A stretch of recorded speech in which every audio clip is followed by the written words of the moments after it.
श्री कृष्ण भगवान विष्णु के 8वें अवतार हैं, जिनका जन्म द्वापर युग में हुआ था। भगवान कृष्ण का जन्म भाद्रपद महीने के कृष्ण पक्ष की अष्टमी तिथि को रोहिणी नक्षत्र में रात्रि 12 बजे हुआ था। वे वसुदेव और देवकी के 8वें पुत्र थे, परंतु उनका पालन पोषण गोकुल के यशोदा और नंद ने किया था। भगवान श्री कृष्ण को गोपाल, कन्हैया, केशव ऐसे अन्य नामों से भी पूजा जाता है। उनके जन्म से जुड़ी एक कथा प्रचलित है। रात का समय था, तेज बारिश तूफान का संकेत दे रही थी।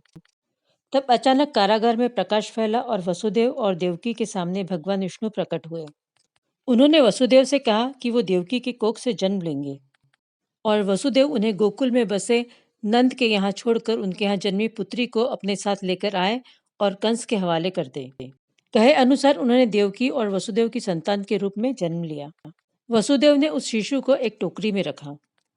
उसी क्षण चमत्कार हुआ। वसुदेव के हाथों की बेड़ियां अपने आप खुल गई, कारागार के दरवाजे भी अपने आप खुल गए और जो पहरेदार पहरा दे रहे थे वो भी सो गए। तेज बारिश होने के कारण गोकुल का रास्ता कठिन था, परंतु उस बारिश से उनकी रक्षा शेषनाग ने की। उस रात यमुना नदी का पानी वसुदेव के मस्तक तक आ चुका था, परंतु जैसे ही नन्हे श्री कृष्ण का चरण स्पर्श नदी को हुआ, पानी का स्तर कम हुआ और वसुदेव को जाने का मार्ग मिला।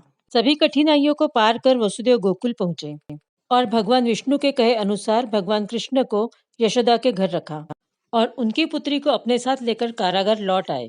कंस को जैसे ही ये पता चला कि देवकी की 8वीं संतान ने जन्म लिया है, वे तुरंत उसे मारने पहुंच गए। परंतु कंस उस नन्ही बालिका को मारे उससे पहले ही उसने एक शक्ति का रूप धारण कर लिया। कंस को यह चेतावनी दी कि उनका मृत्यु अब नजदीक है और उन्हें मारने वाला गोकुल नगरी पहुंच चुका है। ये कहकर वो गायब हो गई।